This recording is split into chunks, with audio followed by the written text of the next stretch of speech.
हम देखते हैं इंडिया में भी, अमेरिका, यूरोप की तरह लोग स्ट्रेस मैनेजमेंट में जाते हैं, टेंशन मैनेजमेंट में जाते हैं, एंगर मैनेजमेंट में जाते हैं।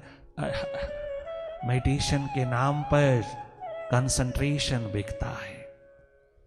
कंसंट्रेशन के टेक्निक्स, मेथड्स स्कूल कॉलेज की पढ़ाई, एजुकेशन के अनुरूप उसकी पैरेलल बिक सकता है। Anger management, tension management, stress management, depression management, बहुत तरह के मैनेजमेंट। आज तो इंडस्ट्री बन गया है योगा मेडिटेशन। पैसा ही पैसे का शिखर बन गया है, बहुत बड़ी इंडस्ट्री बन गया है। किंतु याद रखना, भारत भूमि की संस्कृति का मेडिटेशन माखन आज तक ना बिका है, ना बिक सकता है, ना कभी बिकेगा। ये मेडिटेशन चारों युगों में कभी बिका नहीं, आज कैसे बिक सकेगा?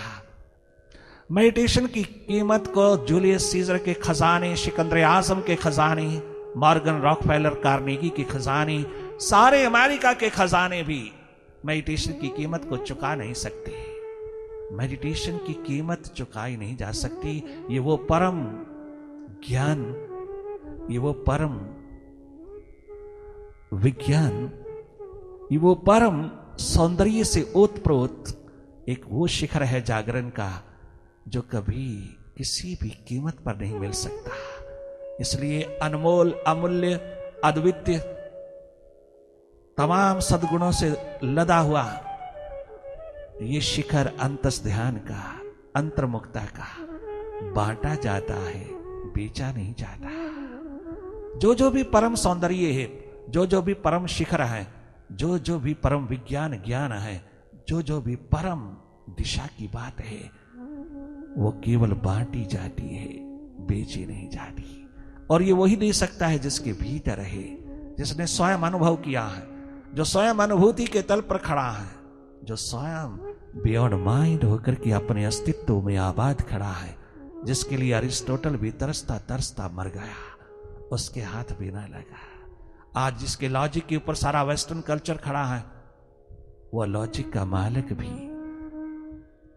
अधूरा खाली हाथ पश्चाताप लेकर के गया है। अरिस्टोटल जैसा तर्क का शिखर, उसके भी हाथ बियॉन्ड माइंड अपना अस्तित्व न लग सका, उसके लिए तड़पता तरसता चला गया।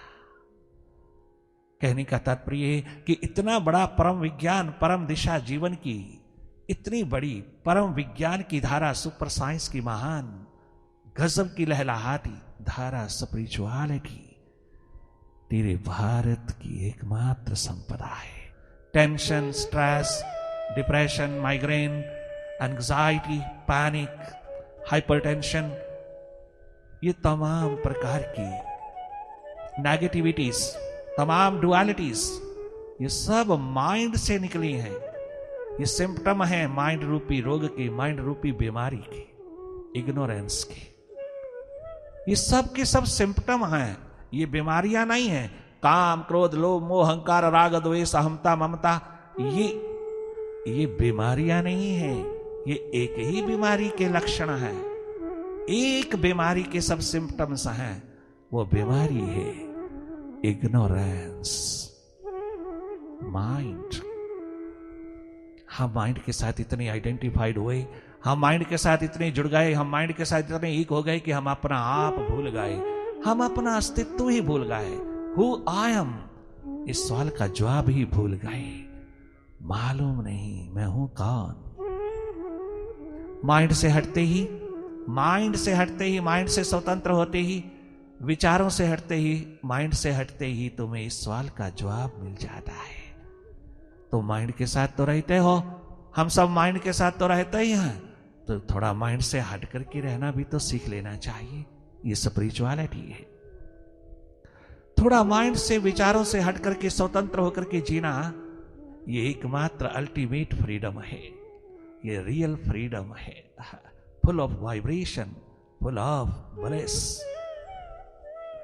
माइंड होकर के रहना, माइंड बन करके रहना, माइंड के साथ रहना, ये तो 24 घंटे हो रहा है। हम तो माइंड ही हो गए हैं। थे माइंड के मास्टर, किंतु माइंड के हाथ लग करके हम ऐसे हुए माइंड कि हमें अपनी मास्टरशिप भूल गई और माइंड मास्टर हुआ हमारे जीवन का। जिस घर का नौकर ही मालिक बनकर के बैठेगा, उस मालिक की हालत क्या होगी, उस घर के मालिक की हालत क्या होगी? वही हम सब की हालत है। नेगेटिविटी है पूरी की पूरी। ये सब लक्षण हैं। इसलिए हम anger management, tension management, stress management, depression management, ये हम तमाम लक्षणों की मैनेजमेंट क्यों करेंगे? हम तो बीमारी की ही मैनेजमेंट करेंगे। हम माइंड मैनेजमेंट करेंगे। हम सीधा सीधा माइंड को पकड़ेंगे। हम सीधा सीधा माइंड डिजीज है। माइंड इज डिजीज, डुअलिटी का घर है। हम सीधा माइंड को क्यों ना पकड़ें? हम सीधा माइंड को देखने वाले क्यों ना हो? क्योंकि हम सबको पूरा पूरा स्पेशल प्रिविलेज मिला है ह्यूमन बॉडी में। जन्म से ही हमको थर्ड आई बराबर मिला है। उसको क्यों ना जगमगाएंगे हम क्यों माइंड के साथ लग कर के जिए? माइंड हमारे अनुसार चले, हम माइंड के अनुसार क्यों चले? माइंड हमारे अनुकूल हो, माइंड हमें यूज क्यों करे? हम माइंड को अपने अनुसार बना लें। ये माइंड मैनेजमेंट है, मेडिटेशन। इसके सिवा बाकी सब कंसंट्रेशन की टेक्निक्स कंसंट्रेशन है। Concentration power is most useful in the outer life, but without meditation, that outer life can never be blissful, can never be happy, healthy and wealthy in spirit.